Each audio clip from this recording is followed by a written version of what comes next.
Hello, hello. Well, let's see. My little corgi is static today.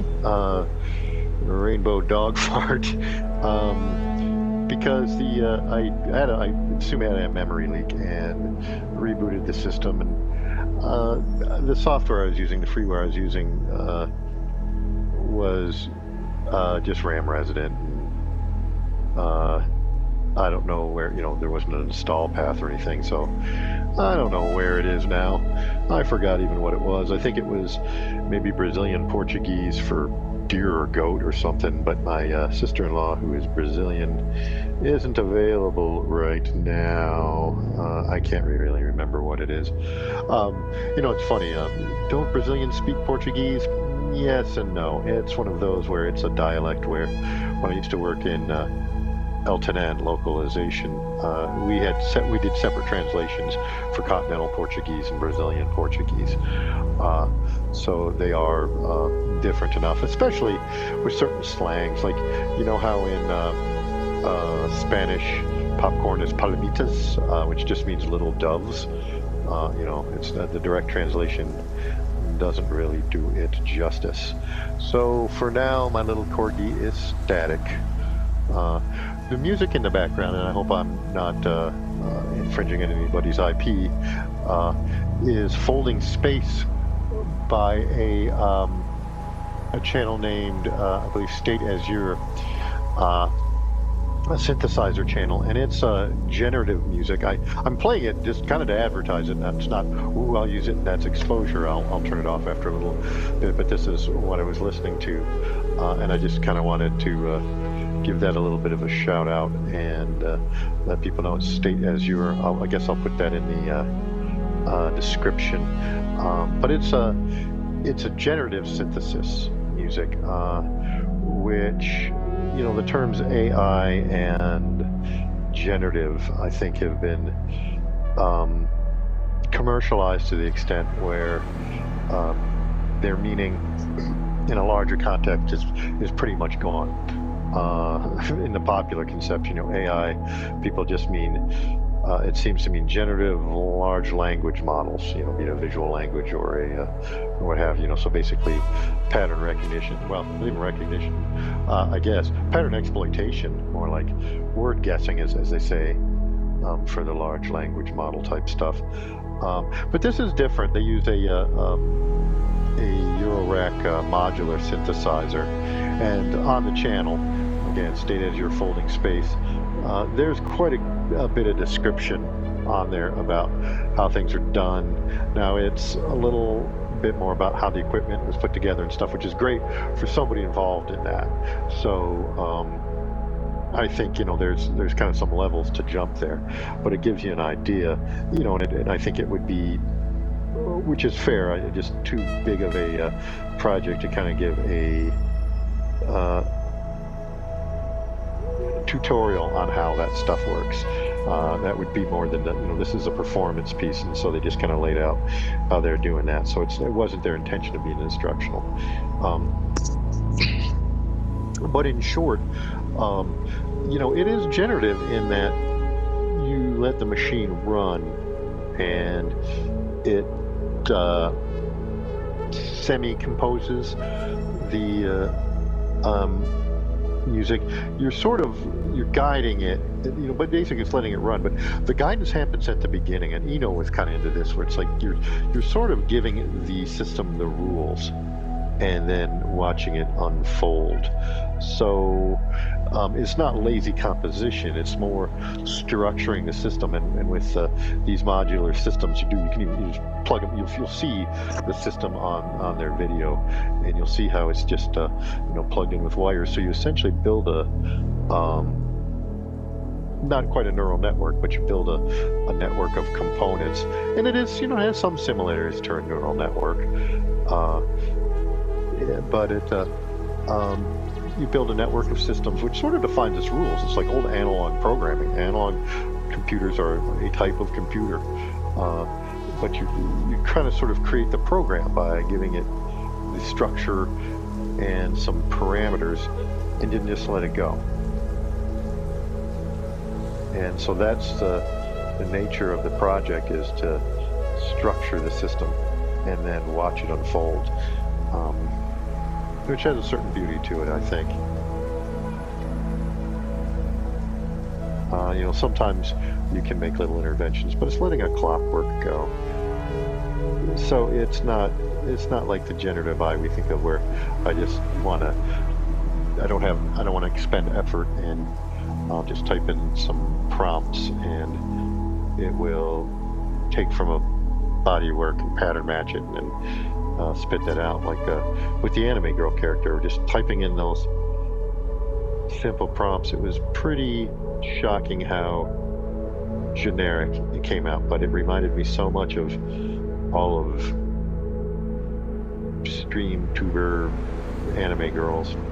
I guess I have some misgivings about that, because it just seems like there's so many other things that can be done, but I'll get off that trip. In a little bit of a hole, a young friend of mine in her teenage years is suicidal.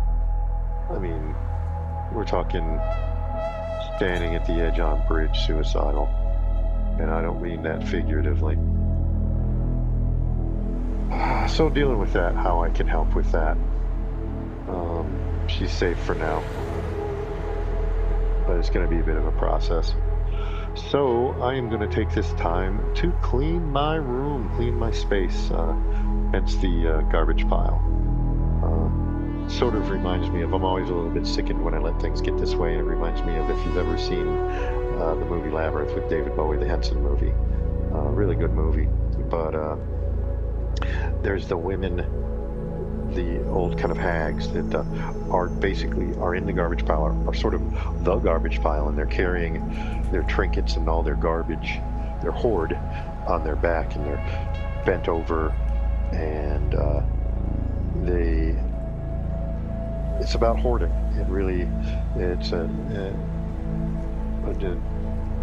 discussion or indictment on hoarding, and the young protagonist, and I guess I didn't put that together, the young teenage girl in trouble, or in the crisis and misadventure, is they sort of start seducing her with the trinkets from her room and making her forget about her main mission. So maybe that ties in a little bit with what I'm thinking right now, but I'm looking at my hoard, my disorganization, and to help my friend, I need to get clear and focused and effective. So I'm going to clean my room a little bit. Don't know really what to talk about. I think I'm going to have a little sip of this coffee, though, I'll tell you that. I declare that. Got a little borosilicate glass coffee cup. I think it's about 20 ounces. I have been drinking out of a 10 ounce, 12 ounce cup. The mug, standard mug. I don't know what that is. It's more than 8 ounces. But I think I need a little bit more. And using borosilicate. It's got a top on it, which is nice, because I have started putting it on in the winter, and just where this space is. Out of those little cup heaters, those little mug heaters, which can kind of cook the coffee. But I find that with judicious use of it's got a little top on it, which is also good, because when I walk out from my house, I don't spill my coffee. But I think it keeps down the oxidation a little bit, and I like my coffee hot.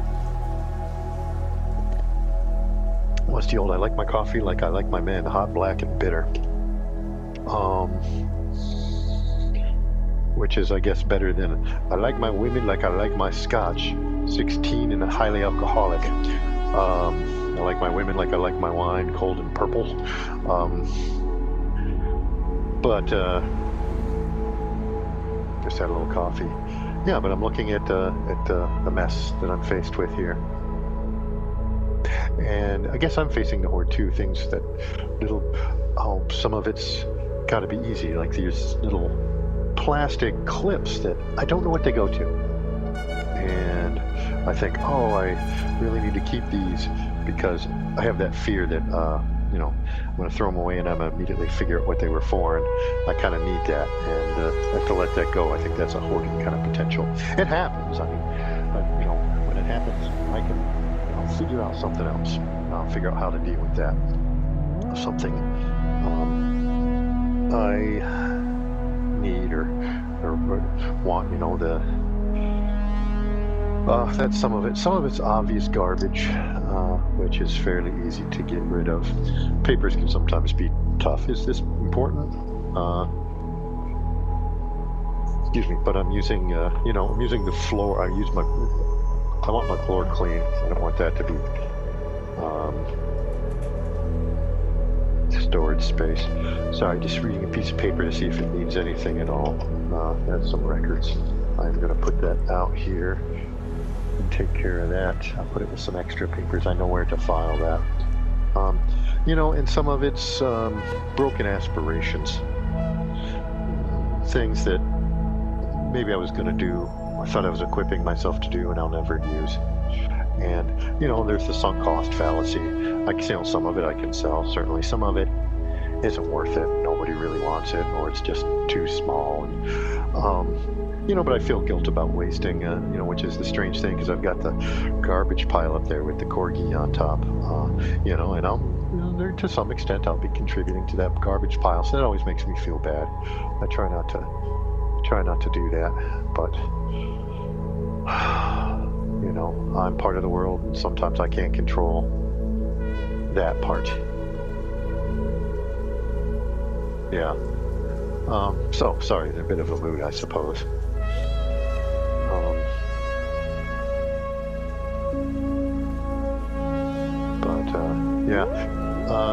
But check out State of Azure. Generative music is a really interesting concept. I mean, analog synthesizers now. Some of the components in this synthesizer setup, I assume, are digital. I think they're digital, especially to quantize. Let's not get into that. But computing isn't just the digital entry that we think of. Computers, there's been mechanical computers, analog electronic computers, it's many, analog computers used to be programmed with wiring, or, hard programmed, encoded computers like the original analog brake systems were two cascaded LRC things, which are circuits, which are the LRC or RLC, either one really is a resistance, L is inductance, and C is capacitance. So basically little resistors and little coils and little capacitors. And if you're not familiar with that, that's fine. They're just these electronic components that do different things to voltages. They're very simple, but they can create if you set them up cleverly, when the voltage you feed in, a varying voltage, you'll get the first derivative out of it for those calculus people. So if you look at the rate of something, the speed of something, and what they would do is they'd put a little Hall effect sensor on a wheel of a car, and which is just Hall effect sensor just reads magnetic flux. So as a magnet on the wheel went by the sensor, it would create a voltage that would be analogous to and analog to analog computing.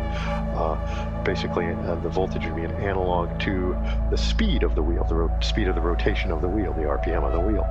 Well, you'd feed it through one of these LRC networks, and you would get out, what would pop out would be the first derivative, which would be the acceleration. And then you do the same thing. So in series, you take that acceleration and feed it into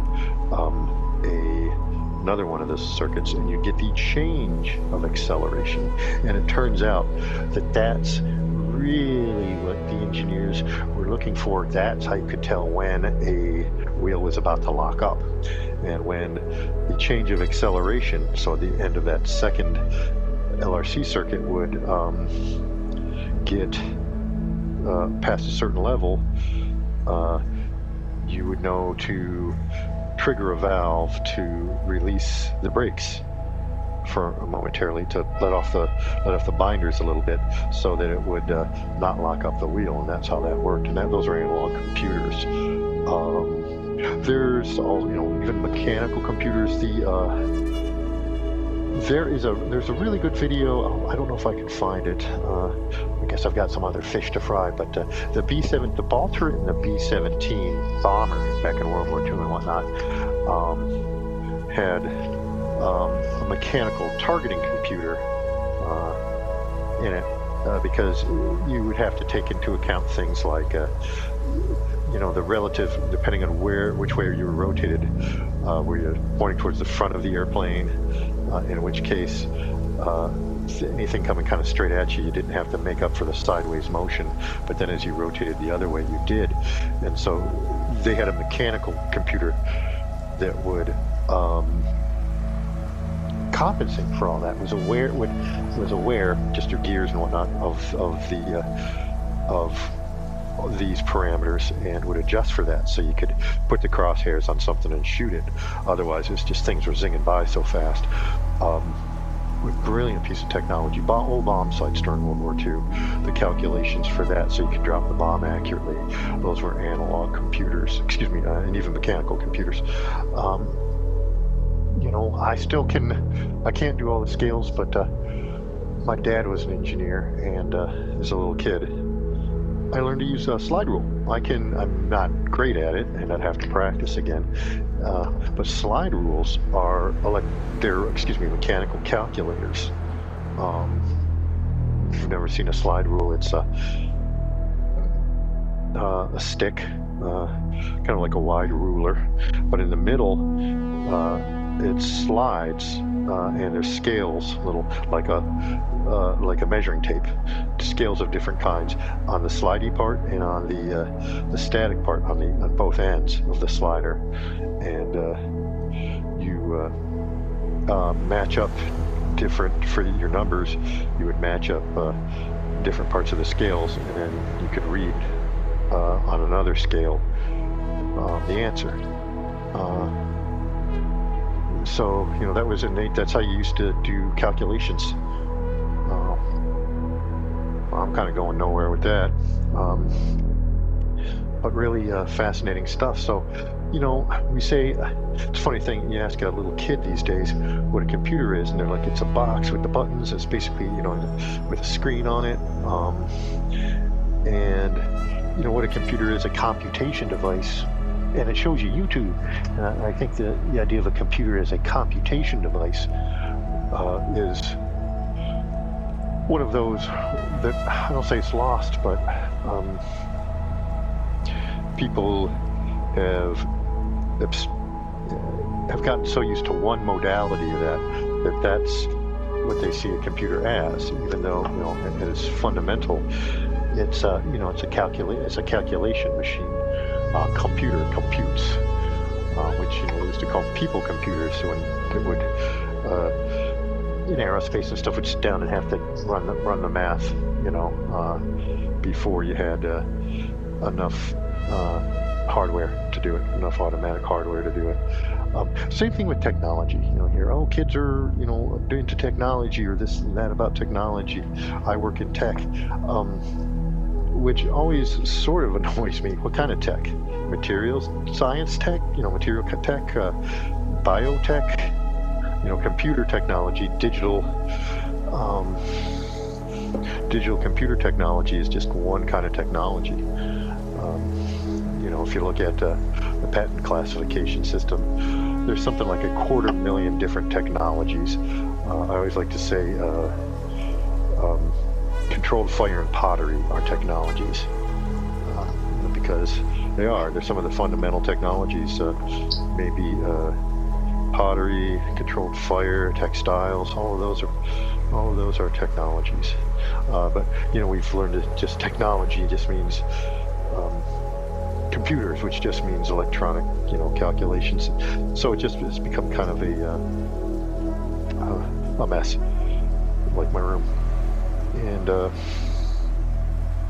so I guess it's refreshing to kind of, I think, hear this music both aesthetically and puts me down that rabbit hole a little bit. Cleaning up some cables, some interconnects. But yeah, so I'm in a bit of a mood, obviously, because one of my friends is in trouble, and I'm trying to figure out what I can do about it. And I have to realize I can do what I can, but I can't solve the problem. And I have certainly had my own history of depression, and it's, not a simple thing, and it's not even just one thing. It's kind of funny. It's like people like it's a disease, yes, and it's like kind of like cancer in a certain way. In that, why I bring that up is people say, can't we cure cancer or cure for cancer? Cancer is a whole bunch of different things, different sub-diseases that work differently. And I think I've got a lot of friends in cancer research, and cancer has touched my life. Not me, people around me. Some have made it through, others haven't. Which is always a scary thing when I get a weird number. So far I've gotten a couple of weird numbers, and after tests it turns out to not be cancer, but it goes through my mind, certainly.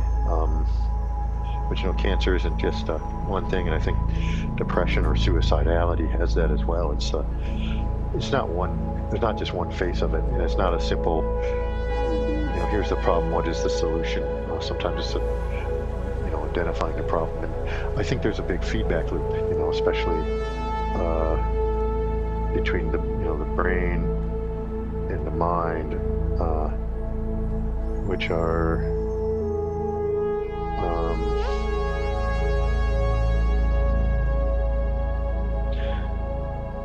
wow, sorry, heavy concept, I think. Just thinking about that kid. She's a friend of mine. I shouldn't even just call her a kid. She's a kid, but she's a friend of mine. She's a personal friend of mine. The feedback loop, when the mind affects the brain, affects the mind, and it's not just the brain. I mean, the immune system and the nervous system are very, very interlinked. I've got friends in neuroscience that was, there's a whole school of research, psychoneuroimmunology, which discusses how the immune system and the nervous system are highly interconnected. There's really not a clear dividing line, and that affects your psychology, your learning and memory, things like that. So it is a puzzle, and I have to do what I can, and not also put myself in a situation where I think I can solve it. That's not really my purview. I can help my friend, support my friend. I hope I can help her, but I can support my friend, and that's what I can do. And I endeavor to do that. So I suppose this cleaning is a little bit of that. And it's strange looking through all this stuff. Sort of, it is. There's sort of broken dreams or broken aspirations to some extent. Here's a presentation mouse, which I really liked. I used to have to do training presentations of different kinds, some corporate stuff and statistics, and then scuba diving training, and I actually like presentation of that sort, organizing. Even though you hear me ramble now, as I do, in a very, very unclear fashion, in presentation time, I felt like I could get pretty clear, because I was delivering a very specific message, and so I could try to make it clear and digestible and streamlined, unlike here. Here's a Lego set a friend of mine gave me. Actually, I think it's a knockoff Lego set. Kobe, German half-track, a Nazi half-track. I don't like that the Nazis are smiling.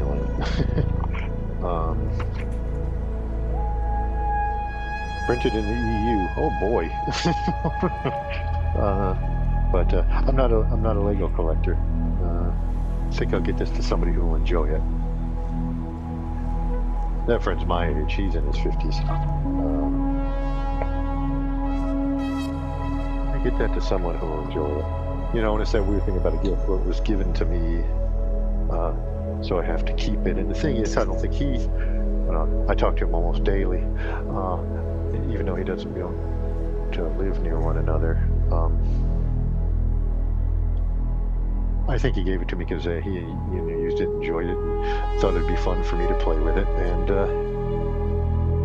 I don't think it has the emotional load that I'm trying to put on it. You know, that can be a hoardy thing too, I think.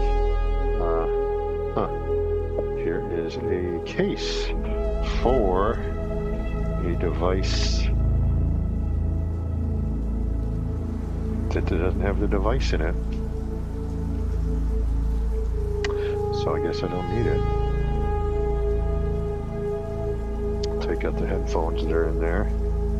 And how many years has this been? These 2, more, I'm sure. I still have the device. I just have it in a different case with complementary equipment. So why not just use that? Which is funny, which is a case from a dive light. And I don't use those kinds of dive lights anymore. Of course, with my health problems, I haven't been able to dive for a little bit, which is sad. I feel like I used to be a diver. Something I hope to fix. I've even thought about coming out of that retirement to see if I can with my health problems. So I would love to get maybe my young friend who's having problems. The water's amazingly healing when you breathe underwater. It can help with that sort of steadiness, that sort of headspace a lot. We used to call it going to church. I'd have a friend who passed, and somebody would say, "Hey, we need to get you to church. You need to go to church." And we'd go underwater. You know, you got a dive team, a couple other people, and they'll watch you, so that you don't have to watch. So that everybody else is watching everybody else, and you're free to just suspend. It's a beautiful thing. Well, listen to me and my emotional ramblings. Kitchen timer. I'm going to use it for all kinds of stuff, I suppose. I haven't used it in this room for a long time. I should probably put it near stuff like my gluing and whatnot. And to be honest, I think a lot of people do just use their phone or something. But I will put it with the gluing tools. It is cold today. It is cold today.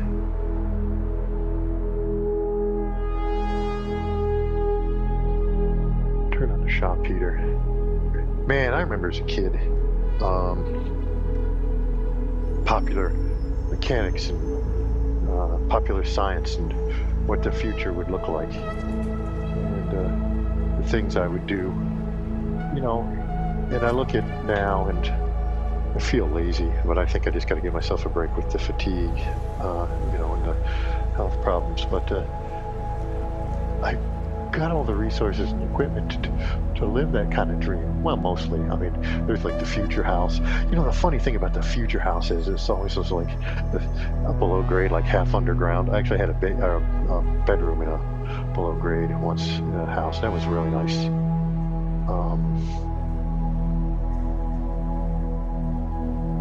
You know, that I'm in no position to build a house in the old school, but the 70s vision of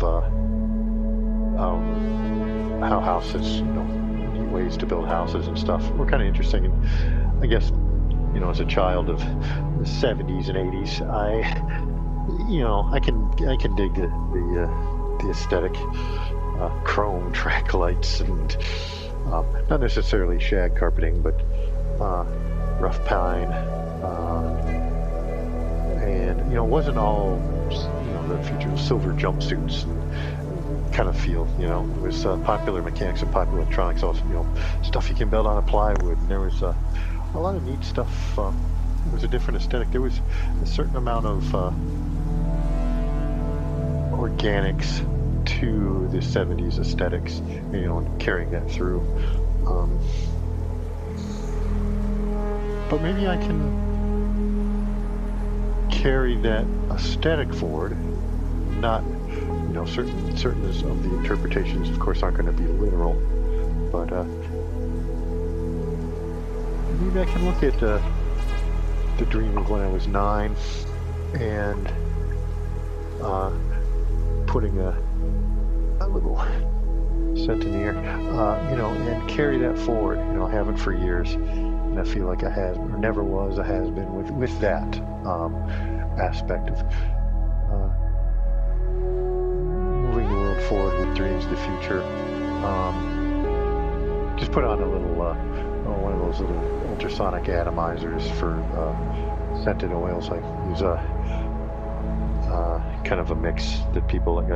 I mix pine needle with fir needle and cedar wood, and kind of a blend that's real pleasant. So aromatherapy. And I've had my own addictions, I think, probably to the internet, in terms of not really social media, maybe some social media, but I think video content, and those kinds of things, or television. I think I read less. Some of it's the eyes, but I think my attention span has been trashed a little bit. I used to read a lot. That was one of my primary things. I mean, just like in terms of, I remember as a kid, I just had, that thing when you're staying up really late in your bedroom and you just want to finish, this chapter, and then you're so close to the end of the book. I just, trying to stay awake to finish the end of it because I'm so close to the end. Let me just finish the book. And I remember my mom would, lights out and that kind of thing. And I remember I got this mirror from a science kit that I had. So I opened the door to my bedroom, and it was kind of this focused mirror. It wasn't quite parabolic, but it's sort of, I could do kind of a long throw, almost parabolic, kind of a long throw thing. But I would put that in a room across the hall and shoot the light from the focus and shoot the light from the hallway into my room and create this little circle. And it was pretty dim, but had young eyes. It was pretty into this little circle. I'd read in that, so she couldn't see that I had my light on, and finish books. I remember finishing The Hobbit and some of the that way, and some of the Lord of the Rings that way. All kinds of books. Even some of the. There are all kinds of books I finished that way. And I always remember, at the end of books that were, not a series, or maybe they were a series, but, I finished it. Some maybe kid detective type books too, or what have you. But what have you? You need to get rid of that phrase, or I overuse it. Whatever the book was, if it was a story, a dramatic work, you ever have the thing when you're at the end of the story, at the end of the book, and you finished it, and you just feel slightly sick and hollow and lonely, because you maybe lived in that series, or that lived with. I'm not just saying end, but you lived with those characters for, maybe a short, intense period of time, or maybe a longer time if there were a number of books, or it was a really long book, and and then that journey was at an end, and and it's okay to feel that way. And I think we better keep that. That is, I guess I should. It's an ejector tool for a Samsung. I think I can put it with the precision screwdrivers, but honestly, this ejector tool is a paperclip. Just want to get the right size. I don't think I need to keep it.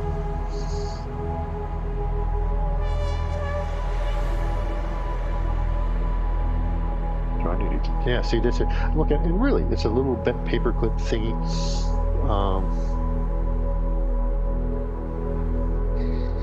But it's okay to feel that way, and that's something I have a problem with in terms of 1.75 glasses, corrective lenses. Take one of those in.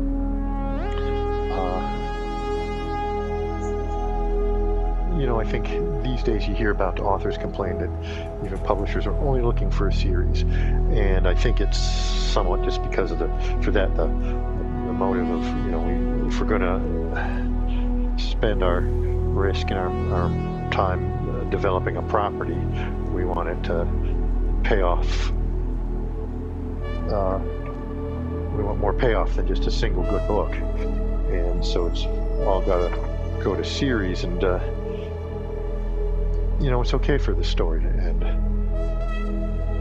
And I think it's confronting our mortality in a way, to have that and allow the story to end, and to feel that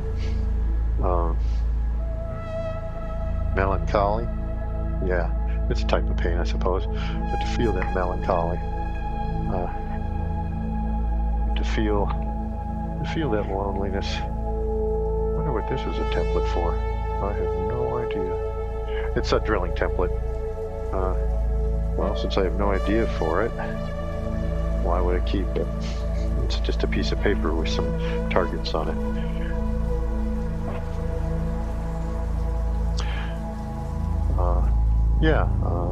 But my young friend, it should not be the end of her story. So I gotta figure something out.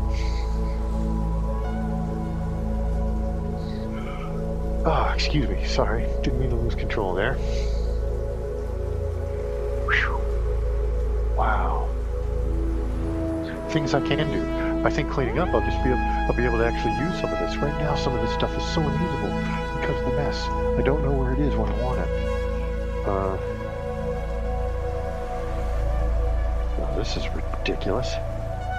Just papers, instructions of things I already know how to do.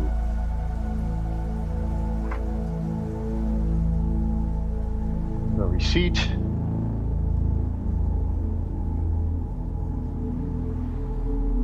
For a piece of aspirational equipment. I'll take a little loss on that. That's okay.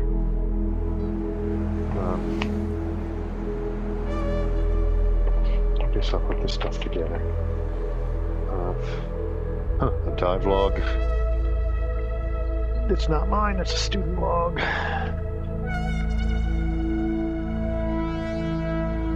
Wow. 15 years ago.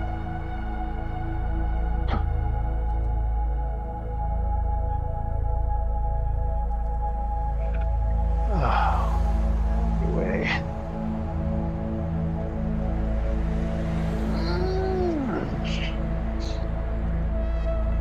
But I think I've probably forgotten more than I remember.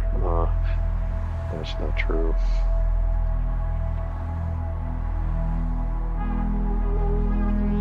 It just needs to be filed away someplace else. One thing I gotta watch out for is just shuffling things around. That's pushing the peas on the plate. So you pretend you're eating, make the decisions and move on.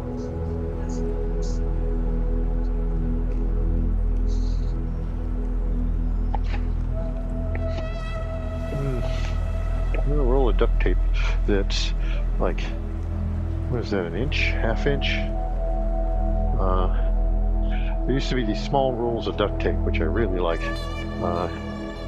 They were, let's see, it's, what is it, 3/4 inch wide duct tape that I've actually called duct tape, and they don't make it anymore. But these small rolls, but what I use them for is first aid. So, Band-Aids, I've just kind of given up on Band-Aids sticking. So I just use, if I did use a Band-Aid, I put this on top of it, or even if I just used surgical gauze or, sterile gauze, and duct tape it on there. It's always much better, especially if you're around a joint like a knuckle. But they don't make that anymore, which is a shame. I wonder if I could bandsaw a regular roll. But they were also small, like the little cardboard part was maybe ½ inch. So it was a nice little tight roll you could put right in your kit. And I just found it sturdier than surgery than medical tape, than first aid tape. And a lot of times, especially if you're out in sort of the back country, sometimes just duct tape it. Just duct tape it. Yeah. Ooh, some old cameras, I think they weren't very good. They're fixed focused cameras, USB cameras for I think during COVID when we had to do stuff over sort of like webcams, over video, but they're fixed focus, and things have come along so far. I think especially in the webcam thing, it's got a focus ring and the aperture ring and a telephoto wide thing. But would I ever? Nowadays with the focus and whatnot, just seems like they have gotten so much better. I don't know if these even have a use, but I get into that. But it has value. But I put it in this box of electronics, and that's not pushing it around. That's I'll either get it recycled, give it away. Either I'll take a look at it, either use it, give it away, or recycle it. So at least it's in the not going to use pile. Or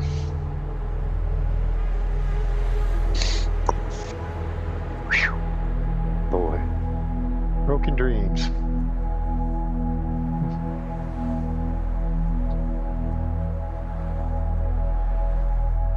Yeah. Ooh, a lot of, when I say books, they're like handwriting and manual drafting I got to go through. I went through, it's kind of funny, I went through a period, and I still do it, but of improving my handwriting, kind of near the beginning of COVID and then into COVID. So I'd go through exercise books, and it actually did improve my handwriting substantially. But I've got some other books to go through in that vein, and I just haven't. I kind of dropped it a little bit. And I have regressed in my handwriting, which is terrible because it's very meditative, and it was, when I first started, it's like I just wanted to improve my handwriting, because I've always been told I had bad handwriting, and I did, and I do, or did, but I thought I can fix this handwriting, and I largely have. And the first few pages, these exercises, I just sit down.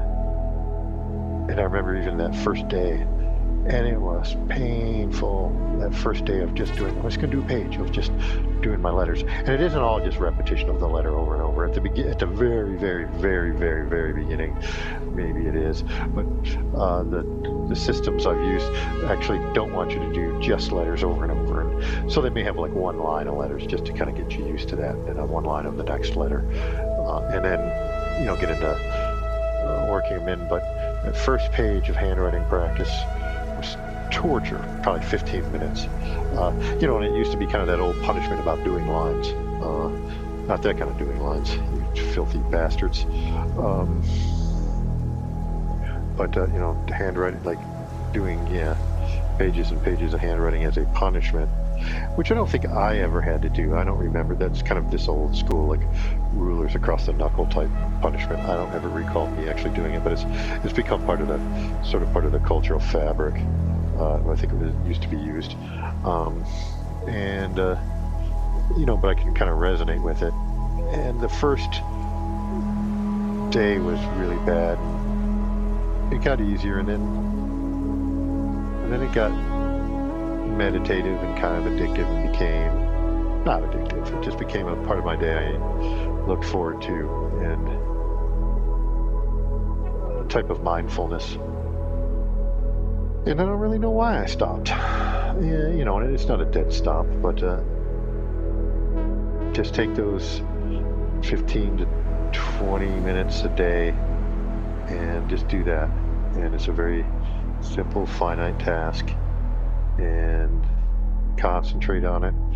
You can tell in your handwriting if you start worrying about the tasks of the day and the obligations of the day start pulling at your mind. You come away from that present of working on that piece, and you can see it and you can feel it. Boy, it was bad. COVID, I'd say since 2019, it's been a bad 5-6 years. Really has. I mean, objectively. Well, there's been good parts for sure after COVID and stuff, but the whole world got depressed, I think, to some extent.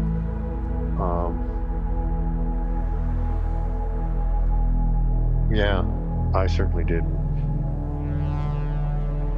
I lost a lot of dynamicism, curled up, and I was really good about staying isolated as a mission.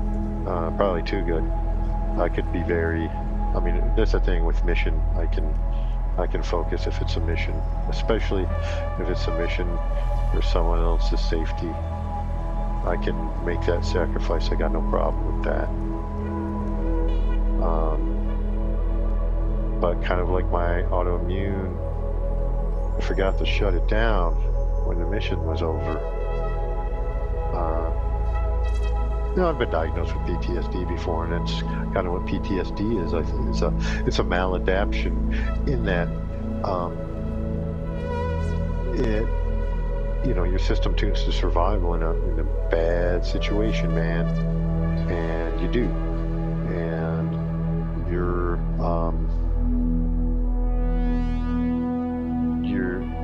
nervous system and your brain and your mind are prepared for a crisis, and it operates to survive in that crisis, and that's adaptive.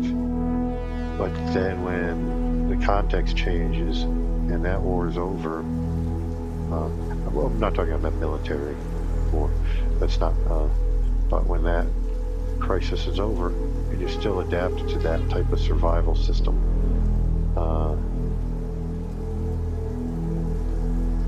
that's the problem. That's where the dysfunction is. That's where the maladaptation is. The behavioral profile no longer fits. That crisis doesn't exist anymore. But you're still in crisis, and that's where I tend to be. That's why yesterday when I got news of my young friend, I don't know, that's maybe in some ways I feel a little geared up, because it's like crisis. I'm used to this crisis. This is something I can work with. Which that part isn't particularly healthy, but it's like I can function here, so I'll take this function. So there's a certain motivation there, which has its pluses, certainly, because I can function there, but needing to be in that kind of crisis to function isn't a good thing. But right now, I'm focused a little bit on her, so I got to continue cleaning here. Trying to figure out what I can do.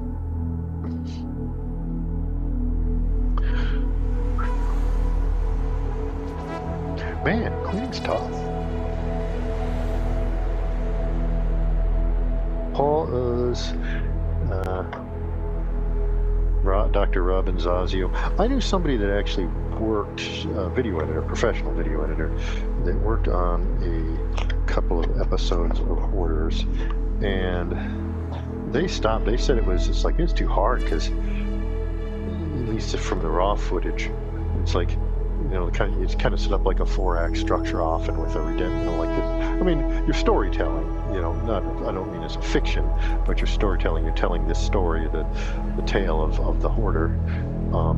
You got all this raw footage, you got to edit it, not in a disingenuous way, but you're telling the story, and but said it was just grim because there wasn't really that redemption arc so much of the time, which I can see being real tough. It took a toll on him. So he moved on to other projects. Now he's retired. He's a little older than I am, about 20 years older than I am. And I just lost a good friend who's 30 years older than I am.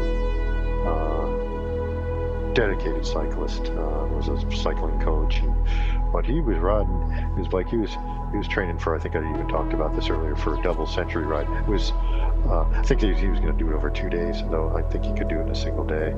But and he was in a different state. He went to a different state, just I think to visit his son and maybe a little snowbirding, that kind of thing. I think he had a shoulder, recovering from a little shoulder thing, surgery thing, reconstruction type deal. But was in good spirits and very active. We were just, the whole neighborhood was just, I can't wait till he comes back. It'll be great.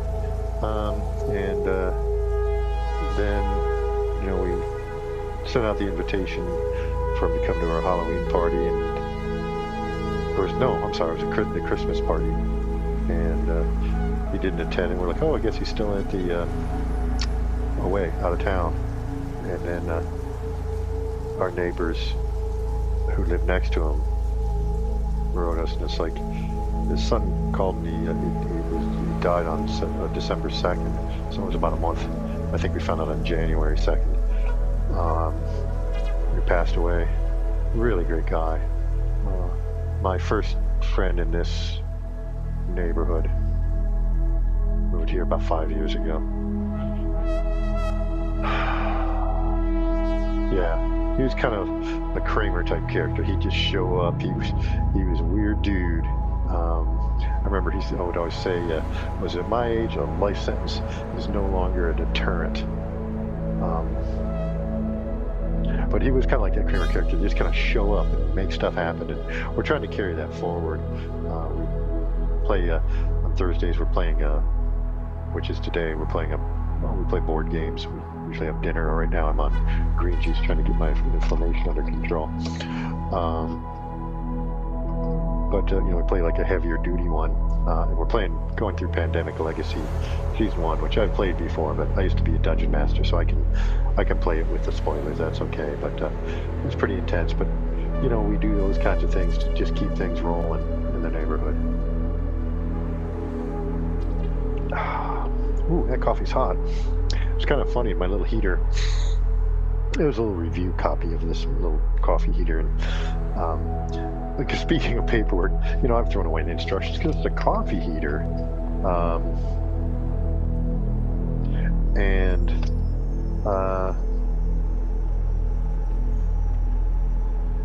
it's stuck in Celsius. And out of all the meters, something I'm very used to. I really like meters. Kilos, fine with kilos. Excuse me. Most of the metric stuff, I guess. Though Celsius is just one. I mean, I can think in meters as easily as I can think in feet. And the same thing with kilo. Same thing with grams, the gram system. My tape measures have metric on them as well. Often I find it easier to do the calcs. Now I get why. I digress. But Celsius was one of those. Just have trouble internalizing it. What is ADC? Okay, it's you think, okay, freezing and boiling of water, and then it's okay, body temperature's here. But just the scaling, to know, what room temperature is, and how hot you want your coffee, and all those kinds of things. I think ADCs. It's kind of funny because I try to, do the tens, but it hasn't integrated itself. I'm of the age when they tried to move to the metric system in the U.S., and the speedometers and the road signs even were mandated to have metric on them. It just never took.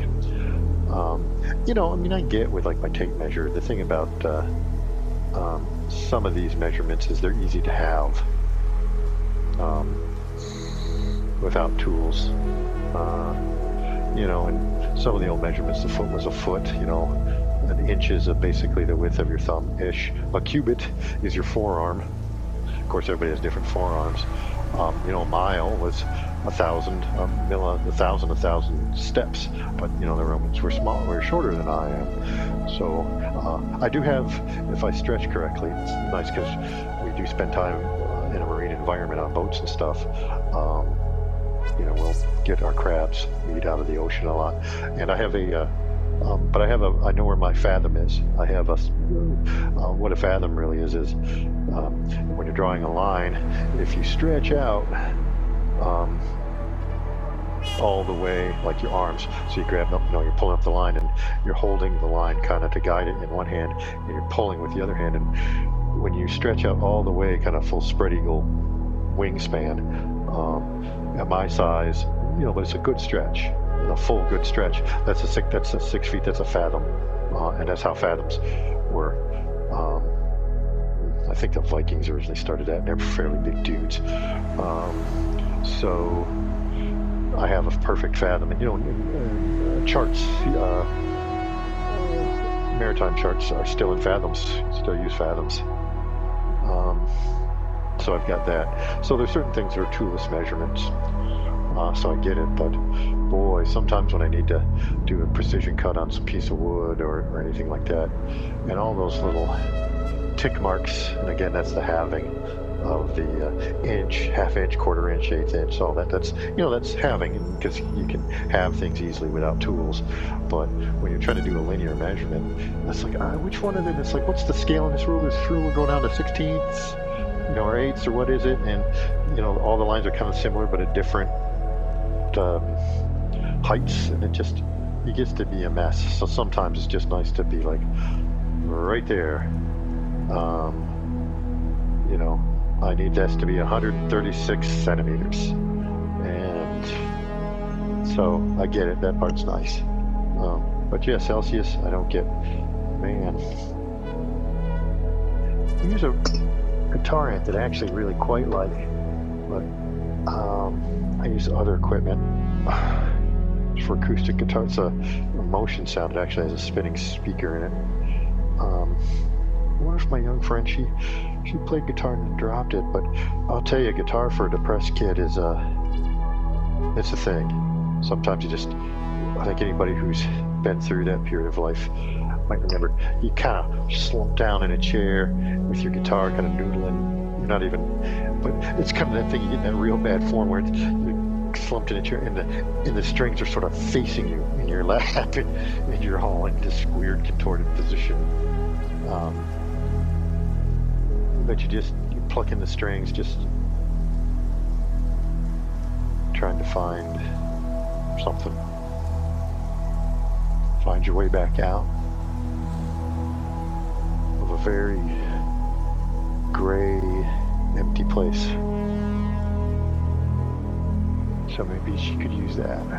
I don't know. I don't want to just,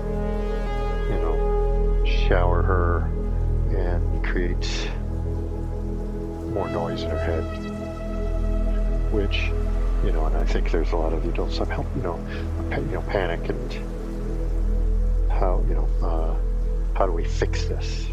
And I don't, having been there in those lands, you can't fix it, and people telling you this is how you're supposed to be and what you got to do, and it just gets to be more and more noise, and I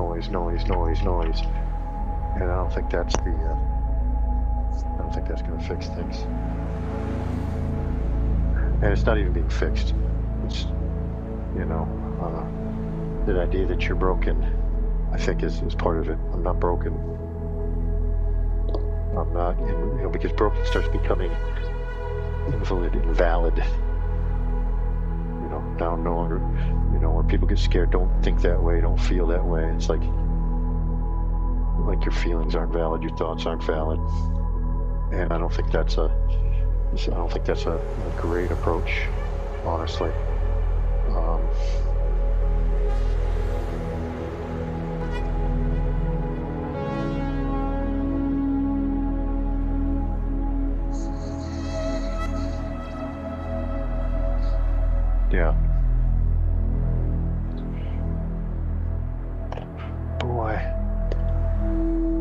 that's the right dongle. I'm sitting here. I've got this computer I'm actually using is an old HP Sprout, of all things, which is an orphan design, but I really like. I wish this design had continued. It was hampered by some pretty bad software integration. HP's done that a couple of times over the years. Kind of a shell on top of the operating system, which wasn't that effective. It was just hard to, kind of these little proprietary pieces of software. But I think it's a fabulous form factor, and it was kind of neat because it was the idea. It had a 3D scanner built in. It's a camera, a down-facing camera, a down-facing projector with this touchpad, and you could put things on the touchpad and snap a picture of it, and it would be on the projecting part. So you could snap a picture, like put something physical out, snap a picture, pull it off, and the picture is where the physical thing was, and then you can manipulate it or draw on it or those kinds of things. And you could do 3D scans, which weren't the best. They needed, and it was coming. It functioned, but it wasn't great. Actually, the second generation, I have both generations, after they were orphaned. But the first generation actually did better at that. I think the software was just too buggy in the second generation. But it was neat because they were bridging the physical with the computer technology, if you want to say the digital. Again, it's one of those words that's, I think, taken on a different meaning, which I think is a great way to work because it drags you, it creates a flow between those two spaces, and so much of what we're doing with virtual this and that, where people put on their, heard a content creator talk about how they would even shower or bathe, I suppose. I think they said shower, but I don't know how that would work. Bathe with their unit on, their virtual reality headset on, because they were afraid to be alone, and I guess they mainly used it for like social media, as opposed to any sort of productivity apps or these kinds of things. And it sounds like their human interactions, their interpersonal interactions, was all mediated through the computer, and they became pretty isolated. And I think that can do with the arts and things too.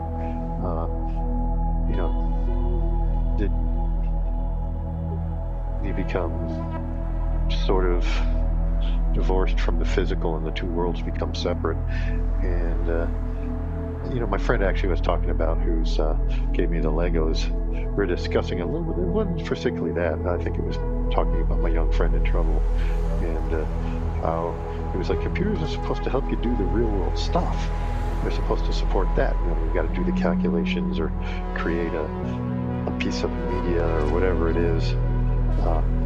It's to help you do that stuff. It was his point. I can see that part. That it's not supposed to be a life replacement. And anybody who is listening, I do urge you to maybe consider that perspective, because I think I got a little too far into the digital. I mean, not to that critic, but I think the depression and things, too much screen time maybe, or just thinking that that's the important part, and the physical world's a beautiful world, and really that's the world. I mean, because all the software still runs on hardware. It's still a physical process in the end, and that's really what we're doing, is we're manipulating physics, the physical things, the electrons in this case, and the charges, and that's where the world is. I remember I heard a guy one time say, talk about, it was at a party. It wasn't a social media excuse me, it was not online or a presentation or anything like that. But he's like, just the virtual people escaping into virtual worlds and stuff. And he's like, yeah, notice that Bill Gates' mansion's still in the real world. It's over off Lake Washington. He gets, in Seattle, he's actually over in Bellevue. It's the other side of the lake. but he gets tropical sand, which is coral sand. That really white sand isn't it's calcium and stuff. It's not just little rock. It's not just silicon little rocks busted up all the way down. There's a lot of coral in it, which is what makes it white. This is all the calcium makes it real white. But he gets white tropical beach sand barged in a couple of times a year for his beach, because the beaches in Washington State are not coral based, and they're rock, a lot of cobbles, a lot of little stones, little pebbles, pea gravel kind of looking stuff, and sand from that, so brown sand. But he wanted the tropical sand, so he just gets it delivered. He's got a room in there in his mansion it's one big trampoline. Yeah. But I digress. Okay, I'm not doing that effective on the cleaning, but I must continue. But I think I've probably wasted enough of your day. I think I should probably grab something to eat, just to keep my energy up. Still haven't figured out my dietary stuff. So I'll talk to you later, but thanks for listening. And if you've got any questions or comments or anything, feel free to write in. I don't intend to be a highly curated illusion. Thanks.